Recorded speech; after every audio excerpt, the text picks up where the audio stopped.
Honda Fit Hybrid, high voltage battery will not charge, and 12 volt battery will not charge. Okay, so the 12 volt battery isn't charging, and that's because the DC to DC converter from the high voltage battery is not allowing it to, and that is because the high voltage battery is getting too flat because it is not charging. Let's look at what this does when we start it. Okay, so pushing the button now, petrol motor starts, okay, but we get no ready signal. Okay, it will come in, but it takes a while to get there. So the vehicle is not currently drivable. Well, it's just come up, so it will work now. But without the ready signal, when I try and go into drive, it will not allow that. Okay, now we've got the ready signal up. But if we go on our scan tool, nothing is charging. Okay, so just looking at some of our info here, so DC to DC converter information is saying as normal. Command to DC converter off. Okay, so the DC to DC converter, that's what charges our 12 volt battery from the high voltage battery. And it's also got this power save state of charge on.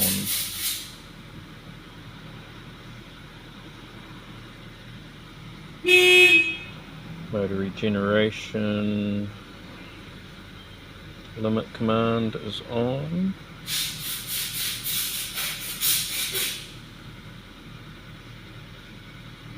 Power save, high voltage battery, voltage on. Okay, and we get into all our cell voltages.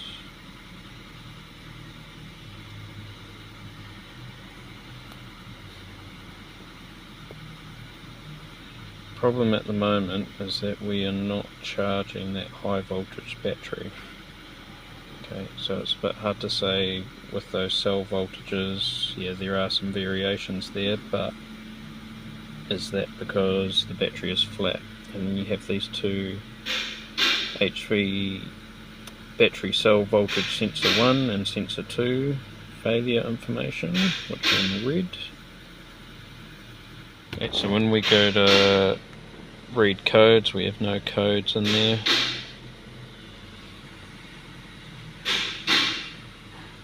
And it's also the DC to DC converter not working that illuminates the battery.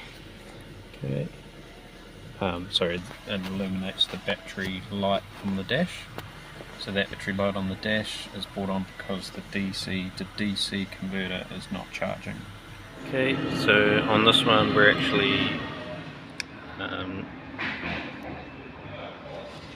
just using the scan tool to activate the battery fan, just to prove that that's working, because apparently what happens in a lot of these Hondas is the battery fan shorts out, blows the fuse, and then it won't allow anything to charge because that battery fan is not available. But we've tested that and that is all operating correctly. Okay, so our generator is going to be down here between the transmission and the engine. You can see a couple of plugs going into it there. I've got these reservoirs here on these solenoid that says to put brake fluid in them. One of them is actually dead empty.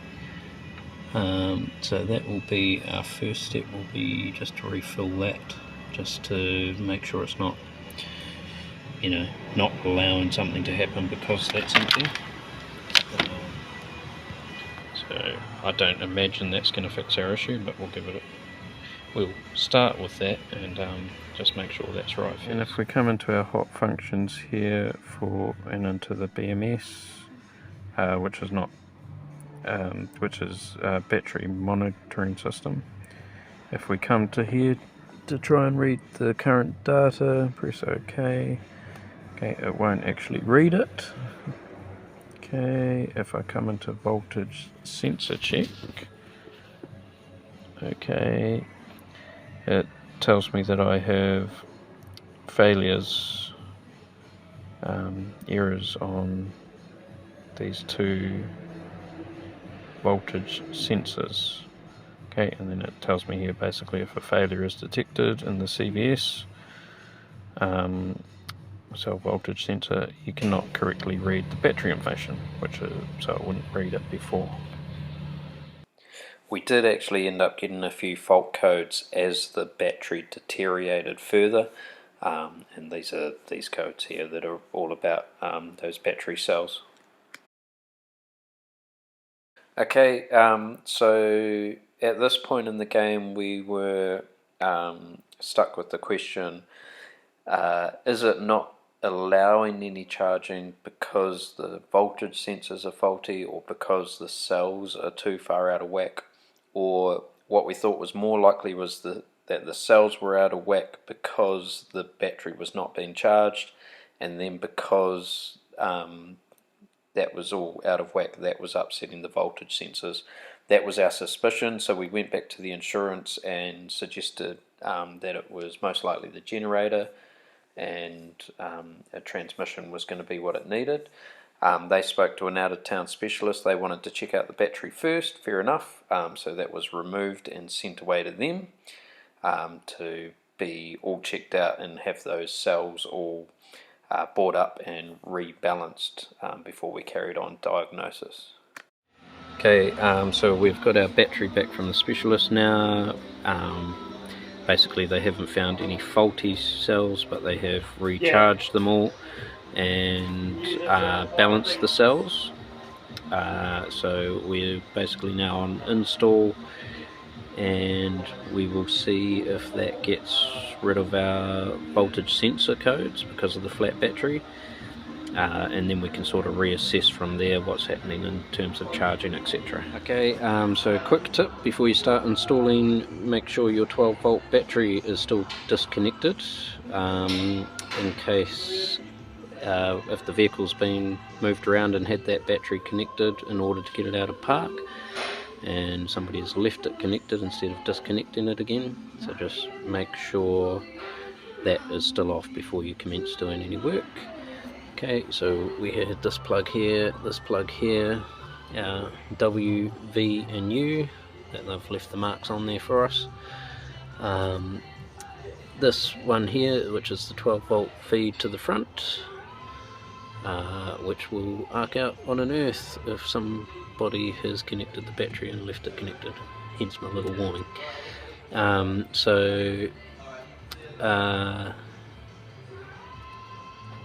That earth there,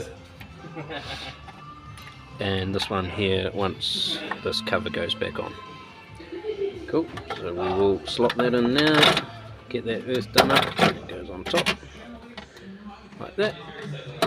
We'll get all that bolted down, and then we'll put our service plug back in.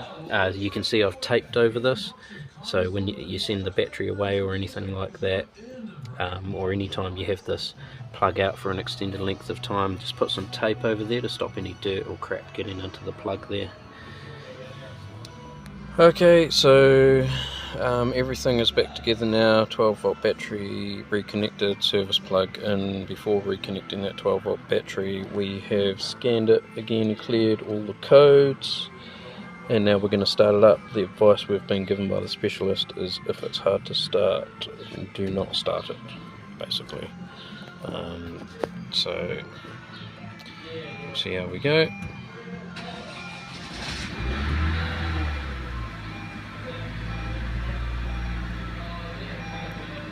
Right, so motor has started, ready to drive.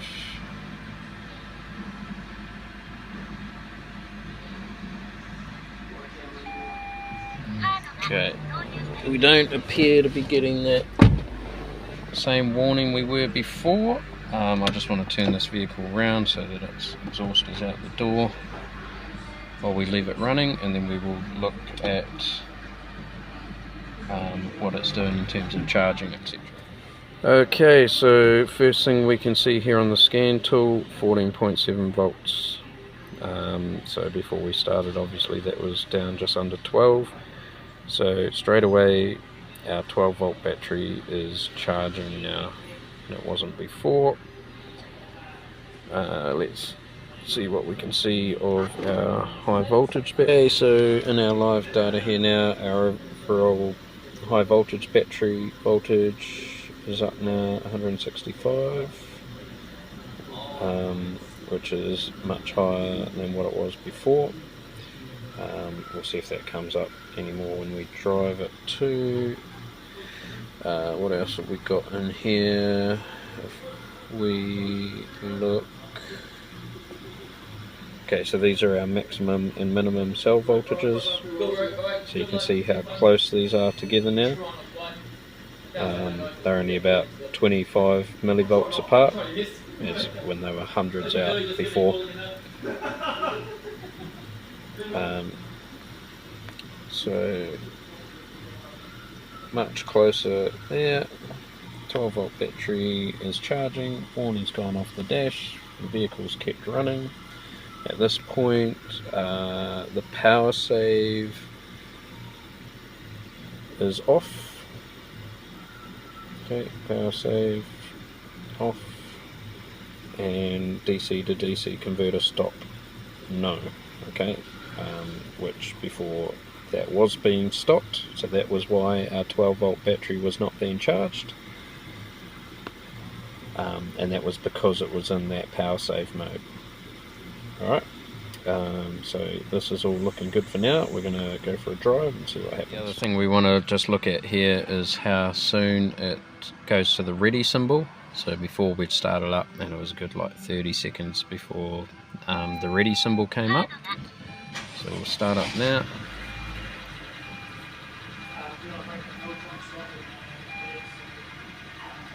Oh, okay. That's some form of warning there. Okay, and it's still taking a while to bring up our ready symbol. Okay, and we can see here again we're back to the same problem. So we've only got 12 volts in our battery. So we are going to come in here, we're going to see if we have got a fault code again.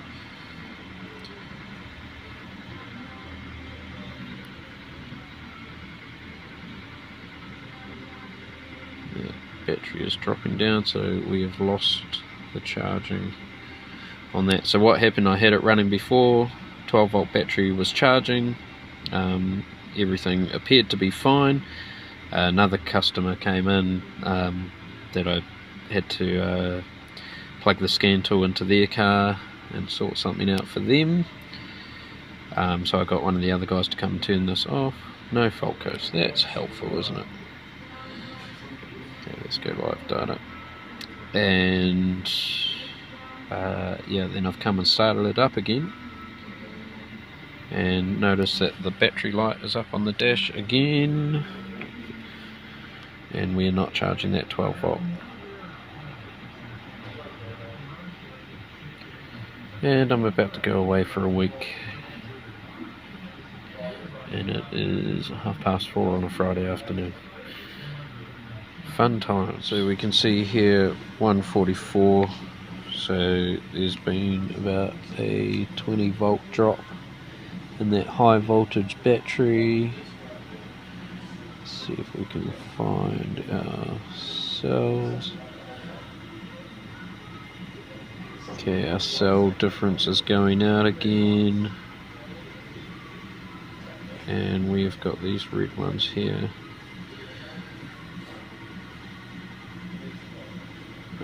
Sorry.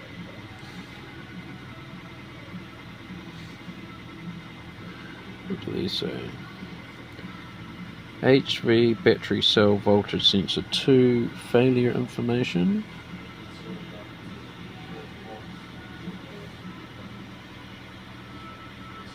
And sensor 1 failure information.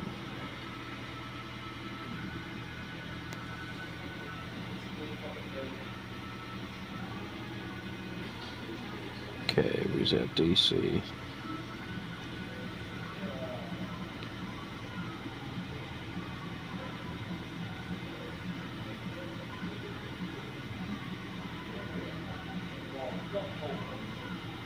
Okay, so here we go, power save mode is on. So what have we got? There's our warning.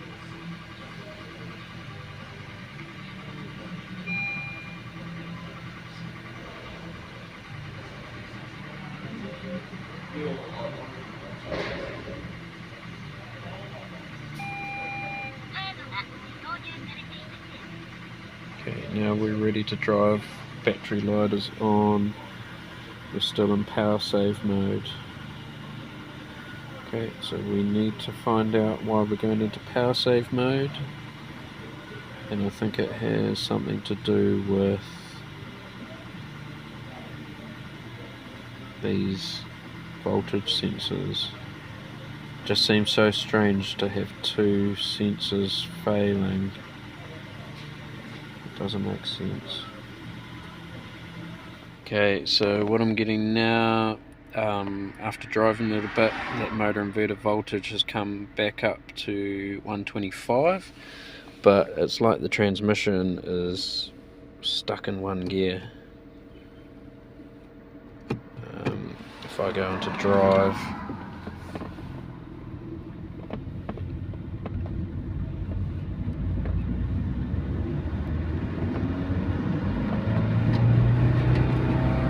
it just doesn't change gear.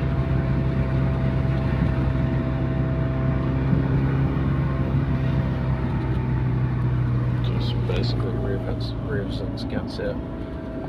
So I don't know now if that is because it is in power save mode or if there is a fault in the transmission. Okay, so where we are at now is it's time to check the output from the generator itself. The generator is one of the first things we suspected. Okay, but now that the battery voltage has been brought up, we're going to check it. Okay, so these are our three phase connections here, W, V and U. Okay, you can see I've marked them when I've taken them off, but we need to check this live. Okay, so you can't take this top cover off the battery without taking the service plug out, but we need to put it back in, and we're going to run the vehicle and check this live. So that means that we need to gear up with high voltage gloves.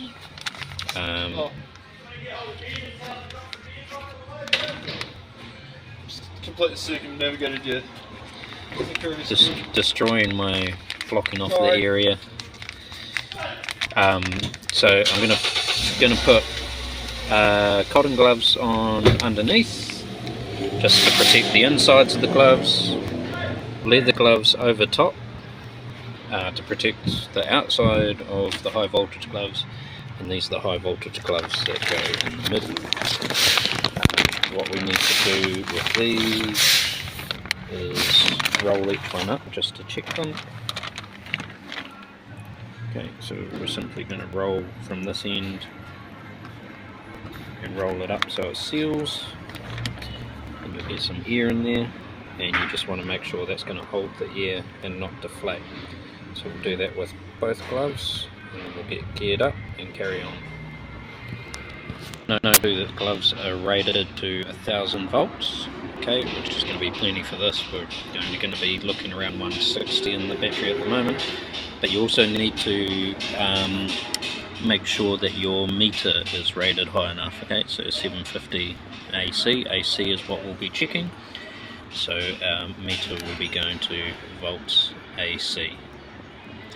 Cool, and I'm just going to set that up now and just leave it there because it's very hard to work with the gloves on, so the less I have to do while wearing the gloves, the better, which will include leaving my camera running for a bit.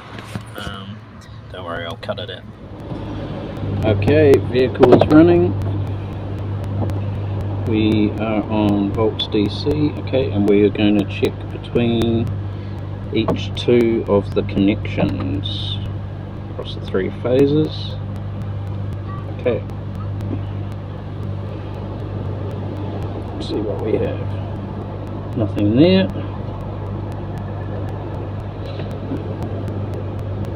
Nothing there. Nothing there.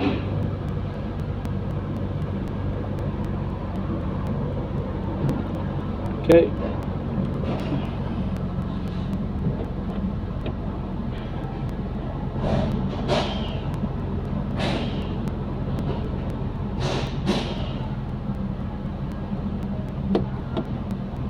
Okay, so none of this goes to earth anywhere. Okay, so we're not earthing this out anywhere. We're just going between the phase connections, and we've got no charging going on here.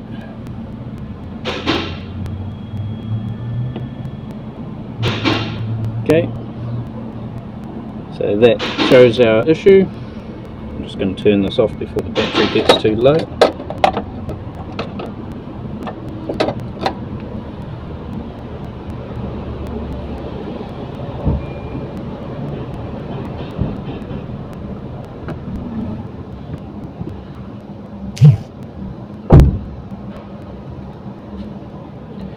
Okay, so that's showing that we're getting no charging coming through from our generator in the front. Okay, to charge this high voltage battery. Because the high voltage battery is getting too low, then it goes into power save mode, switches off the DC to DC converter, which is responsible for charging the 12 volt battery, so that doesn't get charged either. If I did have even voltages here, and still wasn't charging my 12 volt battery, I would then need to check the output from a DC to DC converter, which would be on this one here, I believe. Should be a 12 volt output. We can actually check. We can actually check that. Give us a sec. Let's just go to DC.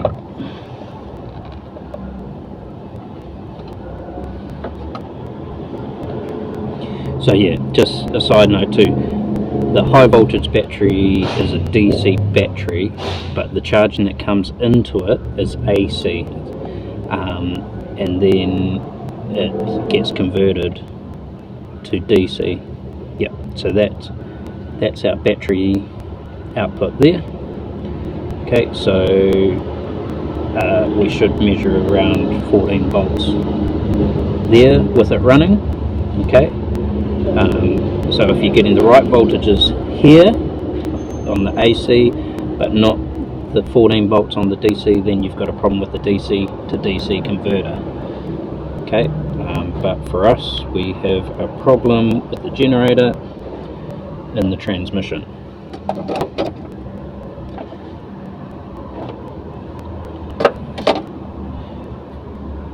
Which was our first suspicion. Okay, so you may need to also actually check this with the car regenerating, like, you know, regen braking, just to see if it's actually going to charge under those conditions. Okay, just another note, also before we did that testing, we charged our 12 volt battery, we put it on a charger, made sure it was fully charged so it would be over 12 volts before we did any testing. So we weren't upsetting any other systems with a low voltage in that battery. Okay, so now while we wait for insurance approval and sourcing a transmission, which the generator is in, I've just covered the battery back up, including this port. I have the service plug out. Two reasons: one, in the hope that it'll prevent any draw off from this battery, also just to give plenty of time for any capacitors to discharge before we start attacking the transmission. 12 volt battery is also disconnected, so that won't flatten either. And yeah, we'll carry on once we source a transmission. Main reason covering this is just to keep any dirt or dust out of here. Okay, and especially in that service plug, we don't want anything getting down into those connections. So the service plug itself is currently on the dashboard up front in a sealed plastic bag. Okay, now it's time for us to pull the transmission out. The transmission has been sent away to the specialist. They want to see it so that they can test it and find out exactly what is going on. Okay, so just a note here on the high voltage plug. Obviously, before we touch any of this stuff, we've got our service plug out, batteries out anyway, disconnected at least, and given capacitors time to run down. But this plug here, to undo it, it's got this little orange clip. Flip that up to get at the 10mm bolt and just undo that, and as you undo it, pull this plug up and that will just slide out, so you don't need to take this boot off. I see a cable tie here. Somebody's had that boot off before. You don't need to do that. Just undo that 10mm bolt and it will pull up, and then you've got this other high voltage plug that'll be going over to your aircon. That sits under here. That's pretty simple. Slide the green piece back, pull that down. You just got to tab it off here and take the cover off it. But yeah, that's pretty straightforward. That's never a good sign, so we just started pulling this trans. Notice there's a bit of fluid leaking here, and we had an empty reservoir on top, remember? So, and as I just pulled this back a little bit, this piece of steel has just fallen out. So that's not good. Okay, so this is what we have. So this was the reservoir on the rear. That is completely empty. One on the front is still full. Okay, and when we come down to what would be like our throwout bearing, the whole thing is just fallen apart, and it is actually leaking fluid down into here. Right, so the specialists tell us that this is going to be a separate issue with the clutch part of it. So they still want to see the trans to check it out. It'll be interesting to find out if that is the issue, or if this is not engaging like it should because that clutch is not working properly. So it's going to need new clutches. See, all those ball bearings are all falling out of there.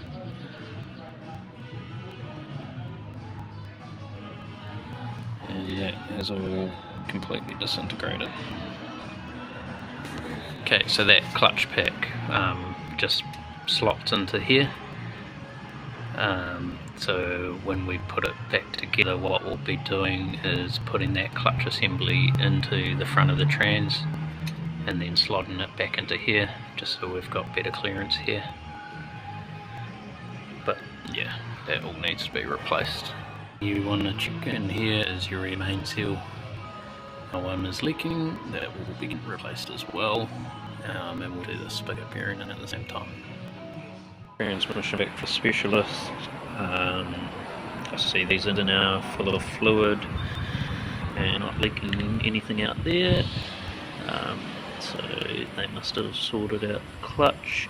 What they have asked us to do for installation is to lock this part of the clutch on the flywheel into the service position. What that means is these tabs here need to go down into that slot. We need to effectively turn this against the springs and lock those tabs down into there before we fit it.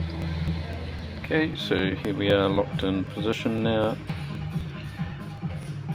With these tabs pushed down into here, so we just got a screwdriver on each side of these spare holes here, pulled it round and then push those tabs down so that they sit against the inner piece. Cool, so we'll just wait. Okay, right, so now we are flywheel on, all torqued up, new spigot bearing, new rear main seal in behind there, and we are still locked in our service position with these tabs in here. Okay, ready for our transmission to go in. Yeah. So from this point, basically it's a reassemble of what we took apart before, effectively like fitting any other trans. So when I saw this transmission, it looked a bit different to ours, and I half suspected that it may be secondhand, and now I know that it is, because the locators that are in here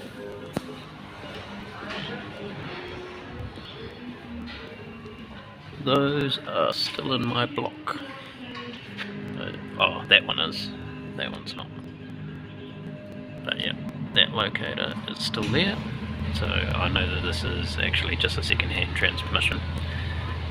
So we'll try and find out what we can about what was wrong with it. But obviously it was far gone to repair, and we just have a second-hand transmission to fit. Okay, so at this point we just want to check a few things before we put the gearbox back in. Just make sure you have your warning plate back over your high voltage wiring here. Make sure your clutch actuators are plugged in. Make sure they're both full of fluid. We're also going to fill the trans at this before we put all the gearbox back in. Make sure you've got all this wiring loom in for those actuators. Computer's back up in here. 12 volt battery is not in yet. That's going to be the last thing to go in. And it will be the very last thing to be connected after the service plus going back in. We're on the launch scan tool now trying to do the calibration for this transmission, but we do have high voltage charging now. So yeah, that transmission is now charging our high voltage battery and therefore charging our 12 volt battery. It's just gone into EV mode. But yeah, we're just having trouble getting one of the calibration to work at the moment for the transmission. But yeah, that has at least fixed the charging issue. Okay, so basically when you fit another transmission, there is a whole big process of calibration you have to go through.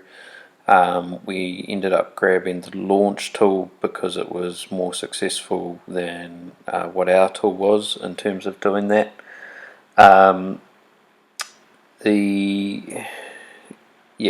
was still a couple that it wouldn't do. We ended up sending it to Honda to see if they could do them. They couldn't do them and decided that there was a fault with this second-hand transmission. So where we're at this point is all the charging is working. We can drive it down the road, it'll regen, it'll charge the battery, do everything it's meant to do in terms of that. It's just bringing up a fault code for the gears in the transmission not being learnt.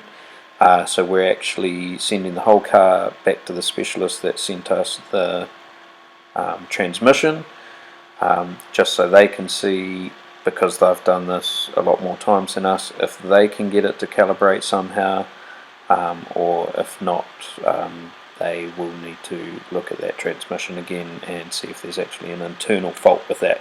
But for the purposes of diagnosing the fault, this is where we will leave you, because everything now is just sorting out the transmission issue that we have that you probably won't have. But just be aware when you fit it that you do need to calibrate it on the scan tool. There's a whole process to go through there that's reasonably lengthy with a lot of steps, but you just got to follow through it.